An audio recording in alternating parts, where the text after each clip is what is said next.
반갑습니다. 오늘 방송 전에 제가 공지사항 먼저 하나 말씀드리고 시작하도록 하겠습니다. 전업투자자반 강사 직원 전문 컨설턴트 채용을 하기 위해서 전문가반을 하나 만들었는데 수업은 8월 20일부터 11월 12일까지예요. 그리고 월요일 날은 조별 임장을 하고 화요일 날은 저와 같이 수업을 진행하도록 하겠습니다. 8월 2일부터 8월 8일 이번 주 목요일인데 저희들이 광고를 안 해서 그런지 문의 들어오는 게 없습니다. 그래서 제가 하는 겁니다. 요거 보고 신청하실 분들은 신청하시고, 제가 이번에 이거 하는 목적은 뭐냐면 강사분들이 조금 더 필요해요. 제가 같이 일할 수 있는 강사분들을 양성하고 키우기 위해서 하는 거니까 강사를 한번 해보고 싶다. 나도 언젠간 저 양반처럼 이런 걸 한번 해봐야지. 이런 꿈을 키우고 싶으신 분들 오시면 저하고 같이 그 꿈을 향해서 같이 달려가도록 하겠습니다. 알았죠? 신청해 주시면 감사하겠습니다. 이제 시작하도록 하겠습니다. 오늘 물건은 다가구입니다. 우리가 이 다가구를 할 때는 내가 다가구를 왜 하는지 목적의식이 명확한 상황에서 해야 된다고 저는 생각해요. 우리 다가구를 왜 하죠?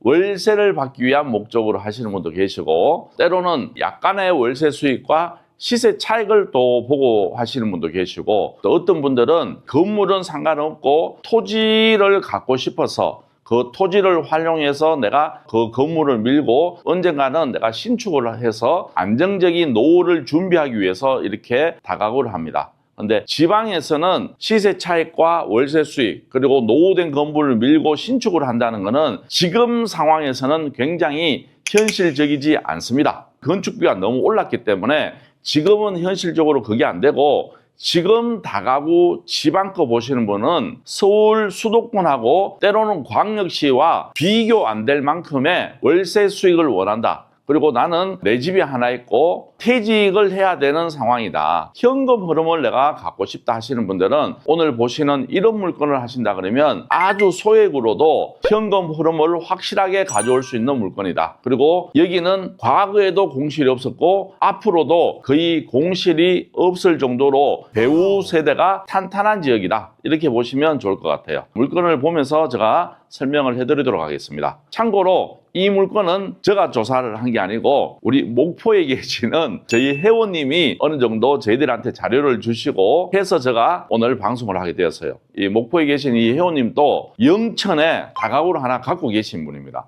우리 경매로 낙찰받았고, 이분이 영천에 있는 그 다가구를 자기 돈이 거의 한 1,000만 원, 2천만 원밖에 안 들어갔는지 알고 있는데 대출도 잘 나왔고 낙찰도 잘 받아서 지금 어마무시한 수익률을 자랑하고 있는 물건을 갖고 계신 분인데, 본인 입장에서 다가구를 갖고 계시기 때문에 물건을 바라보는 눈은 다가구를 없는 분하고 분명히 틀릴 겁니다. 그런데 이분 입장에서는 이 물건이 굉장히 좋은 물건이라고 저희들한테 추천해 주셔서 오늘 방송하게 되었습니다. 물건 다시 한번 보도록 하겠습니다. 전라남도 목포예요. 목포. 야, 목포는 항구다. 알죠? 토지 면적은 66평이고 건물은 98평, 감정가는 5억 8천에 유찰되어서 4억 1,200에 나와 있습니다. 사용 승인일은 2016년이고 8년 정도 되었다 그러면 분명히 이 지역에서는 거의 신축급에 속할 겁니다. 1층, 2층, 3층으로 이루어져 있고, 건축물 대장을 보도록 할게요. 지방에 있는 거는 불법 건축물이 있다 그러면 여러분들이 입찰을 안 하셔야 돼요. 왜냐하면 이행강제금이 월세 들어오는 것보다는 더 크기 때문에. 서울은 반대로 이행강제금보다는 월세 수익이 더 크기 때문에 해도 되지만 지방은 반대일 겁니다. 말 그대로 월세 들어오는 것보다는 이행강제금이 더 크기 때문에 불법 요소가 있는지를 꼭 잘 체크하셔야 돼요. 그리고 여기에 불법이 안 걸렸다 하더라도 불법이 있는지 없는지는 여러분들이 현장 가셔서 공부사항에 있는 부분과 현재 상황이 일치하는지를 꼭 체크하고 입찰을 꼭 보셔야 돼요. 여기 보시면 제일 중요한 가구 수는 몇 개다? 호수가 지금 15호다. 그러면 이거는 다가구가 아니고 다중주택이다 보시면 됩니다. 일종 일반 주거지역이고 1층, 2층, 3층으로 이루어져 있고, 보시는 것처럼 1조 4성권 없이 반듯하게 지어져 있는 건물입니다. 말소 기준은 2016년 4월 18일이고 먼저 전입되어 있는 부분은 없는 것 같아요. 그리고 이분들이 전세 보증금이 얼마예요? 지금 4천만 원씩 이루어져 있다. 그러면 우리 입장에서는 임대차 법을 확인하면 말소 기준 2016년 4월 달을 기준으로 봤을 때는 여기는 지방 소도시잖아. 그렇죠? 지방 소도시일 때는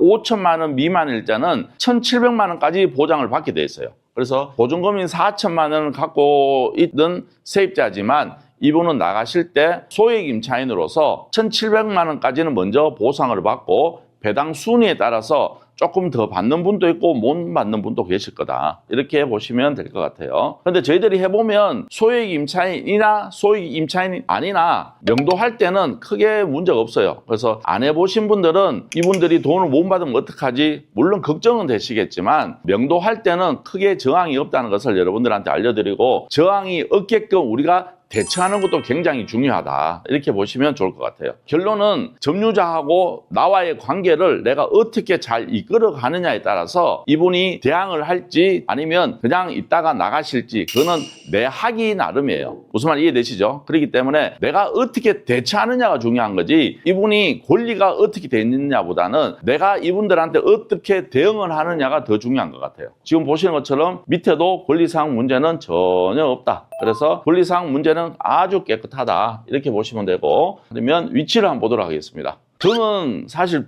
목포는 잘 몰라요. 목포는 잘 모르는데 이렇게 보시면 조금 이해되실 것 같아요. 여기가 전라남도청 그리고 목포종합터미널 여기 목포시청 여기는 목포역이에요. 이렇게만 딱 보고 이제 밑에가 여기 3호읍이 있는 거 보면 대충 이제 짐작을 하실 수가 있을 거예요 아마.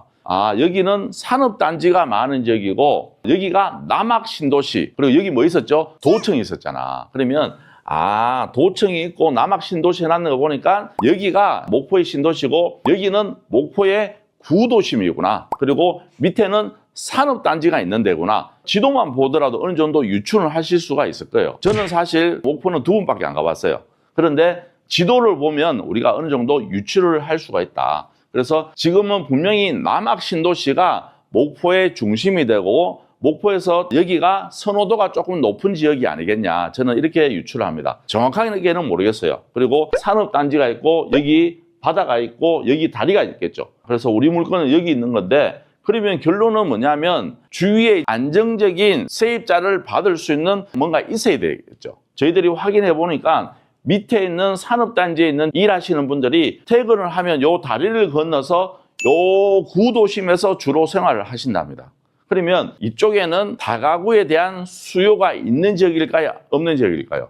있는 지역이에요. 그리고 요즘 목포는 또 여행도 사람들 엄청 많이 가죠. 그리고 여기가 목포역이고 서울에서 목포까지 뭐 타고 가죠? 기차 타고 가겠죠. KTX 타고. 그러면 여기에서 내려서 남학신도시에는 구경할 게 있을까요? 없을까요? 당연히 없겠죠. 신도시는 그냥 택지 개발해서 아파트 짓고 상가밖에 없으니까 여기는 볼 게 없을 겁니다. 분명히 구도심 쪽으로 사람들이 많이 다니실 거고 여기가 남항, 여기가 북항이에요. 그래서 여기가 목포에 어떻게 보면 구도심의 중심지에 있는 지역이다. 다가구는 들어올 수 있는 세입자의 역량을 저희들이 잘 체크해 보셔야 돼요. 어떤 분들이 우리 집에 와서 세입자로 계시고 있는 동안 내한테 월세를 잘 주면서 나와의 관계가 아무 이상 없이 있다가 이분들이 편안하게 계시다가 나가주면 저는 너무 좋겠죠. 그러면 주위에 이제 어떤 형태로 도시가 이루어졌는지를 잘 체크하시고 어떤 세입자가 들어올 수 있는 지역인지를 여러분들이 체크하고 그다음 뭘 하셔야 돼요?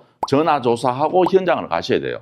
서울에 계신 분들이 여기까지 가셔가지고 물건만 보고 오신 분들도 의외로 많아요. 항상 지형도를 먼저 보시고 여기는 이런 형태로 되어 있으니까 이런 세입자들이 우리 집에 와서 세입자로 거주하시겠다. 이런 생각을 하시면 되고 보시는 것처럼 여기는 구도심이다. 그리고 무슨 아파트 있는 지역이 아니고 단독 다가구 다세대가 밀집되어 있는 지역이구나. 이렇게 우리가 어느 정도 유추가 되겠죠. 그래야 세입자들이 들어올 수 있는 지역인지 아닌지를 저희들이 확인할 수 있으니까. 그래서 이제 목포 계신 회원님한테 저희들도 물어보고 나름 전화조사도 하고 해봤는데 이 주위에는 다가구에 대한 수요는 많은데 공급이 없다 보니까 지금은 공실이 없답니다. 그리고 여기에는 세입자들이 한번 들어온다 그러면 기본 3, 4년은 그냥 무난히 있다가 나가는 지역이래요. 그만큼 여기는 수요가 탄탄하게 받쳐주고 거꾸로 얘기한다면 공급이 지금 안 되고 있는 상황이니까 다가구가 지금 갖고 있으면 월세가 올라가는 추세로 형성되어 있는 지역 중에 하나이다. 지방의 다가구 중에 수요가 탄탄한 지역을 물건이 사실 찾기가 쉽지 않죠. 근데 제가 알려드린 대로 이런 식으로 여러분들이 접근한다 그러면 여러분들이 공실 없이 갖고 있다가 나중에 편안하게 매도하고 나올 수 있는 위치의 물건이다. 이렇게 보시면 좋을 것 같습니다. 수익은 얼마나 나는지 한번 보도록 할게요. 저희들이 확인해 보니까 한 달에 월세가 35만 원 정도 받을 수 있는 물건이에요. 그래서 감정가가 5억 8천이고 총 보증금은 저희들이 방이 15개니까 보증금은 3천만 원이고 월세는 총 하니까 520만 원 정도 나와요. 그래서 저희들이 4억 5천을 기준으로 입찰을 한다고 가정했을 때 이전 비용은 2% 나오고 명도 수리비를 한 500만 원 잡았어요. 그리고 대출 비율은 80% 잡고 이자율은 5.3% 잡았을 때 내 투자금은 1억이 있어야 돼요. 처음에. 그리고 보증금을 회수하면 실제적인 내 투자금은 7,400이고 한 달에 이자를 공제하고는 약 360만 원 정도 나온다. 4억 1천만 원이 최저가인데 제가 봤을 때는 요 근처에서 낙찰이 되지 않겠냐. 4억 7,500을 한다 하더라도 실질적으로 내 투자금 1억 1천이고 보증금 회수하면 7,950만 원 정도 투자가 되고 한 달에 350만 원 정도의 월세 수익을 가져갈 수 있는 물건이에요. 지금 이 앞에도 우리 회원님 한 분 계시는데 지방에 있는 물건 갖고 계신 분인데 입찰 볼 때 낙찰 받고 지금까지 몇 번 가보셨어요? 3번 갔다고요? 실질적으로 여러분들이 서울, 경기에 계신 분들이 이런 지방, 목포까지 물건을 갖고 있으면 도대체 내가 여기에 어떻게 관리하느냐 굉장한 의구심도 들 수도 있고 내가 과연 할 수 있을까 이런 생각을 하는데 저희들은 안 갑니다. 가끔씩 바람 쐬러 가고 놀러 가고 명도할 때도 그 지역에 있는 관리업체나 부동산을 통해서 저희들 다 명도하는 거지 저희들이 직접 다니면서 명도하지도 않아요. 그렇게 하면 그쪽에서 관리하고 임대차 계약하고 저는 세만 확인하고 만약에 수리하는 부분도 있다 그러면 그쪽에 있는 관리업체에서 어디 수리해야 된다. 이래서 견적이 얼마 나왔다. 영수증 처리해서 우리한테 사진 찍어서 보내주면 우리가 거기 또 돈 보내주는 형태로. 그래서 관리하는 시스템은 거의 오토로 관리하는 시스템으로 저희들이 하고 있어요. 여러분들이 생각하는 지방의 다가구에 대한 두려움, 관리를 어떻게 할까? 그에 대한 거는 전혀 걱정 안 하셔도 되고 이런 지역일수록 주인들이 갑의 위치에서 임대를 놓을 수 있는 물건이에요.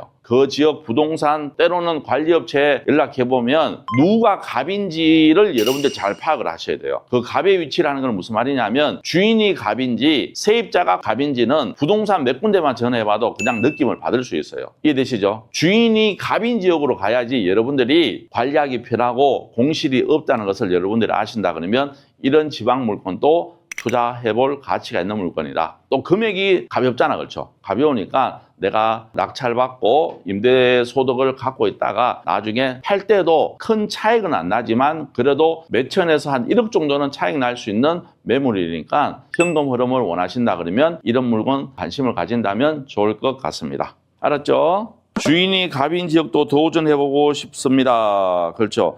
주인이 갑인 지역으로 가야지 주인의 입장에서 편안하게 운영을 하실 수가 있어요. 관리업체나 세입자한테 끌려가다 보면 임대료도 때로는 낮아져야 되고 해달라는 요구사항이 많아져요. 근데 그런 지역을 가시면 여러분들이 굉장히 피곤하실 겁니다. 항상 주인이 갑인 지역을 잘 선택을 하셔야 된다. 그리고 지금 갑이면 지방은 최소한 5년, 6년 이상은 계속 갑이라는 걸 알고 계셔야 돼요. 왜? 서울은 지가가 상승하고 월세가 급속도로 상승하고 있지만 지방은 지가가 상승을 안 하고 있죠. 그리고 건축비는 같이 올라갑니다. 지방에 집 지으면 1,000만 원, 서울에 집 지으면 2천만 원 그런 논리는 없습니다. 지방에 집 지으면 1,000만 원, 서울도 집 지으면 1,000만 원이에요. 건축비는 똑같아요. 땅값만 차이 나는 뿐이에요. 그렇기 때문에 거기에서 이제 월세가 차이 나는 건데 지방은 월세를 받을 수 있는 한계점이라는 게 있기 때문에 지금 상황에서는 공급은 절대 없을 거예요. 그래서 지금 갑인 지역은 앞으로도 계속 갑이라는 것을 여러분들이 아시면 조금 더 마음 편하게 투자하실 수 있다. 다가구 낙찰받고 이런 물건을 대출 사업 받으려면 소득이 얼마 정도 돼야 할까요? 소득은 개인 신용도 조금 차이 나는데 금액이 한 5억 밑으로 정도 된다 그러면 크게 소득이 없더라도 때로는 내가 소득이 없으면 남편분의 소득을 인정을 해주는 것도 있고 때로는 내가 사용하는 카드 사용액에 따라서 인정받을 수 있는 금액대가 있습니다. 그렇게 입찰을 보니까 그것까지는 걱정 안 하셔도 되겠습니다. 그래요. 오늘은 여기서 마무리하고 다들 더운데 건강 조심하시고 갑자기 날씨가 비가 왔다 더웠다가 누구 마음처럼 왔다 갔다 하고 있습니다. 이럴 때일수록 여러분들 건강 잘 챙기시고 행복한 하루 되시길 바라겠습니다. 지금까지 더낙찰 옥션의 김멘토였습니다. 감사합니다. 박수 소리 엄청 들린다.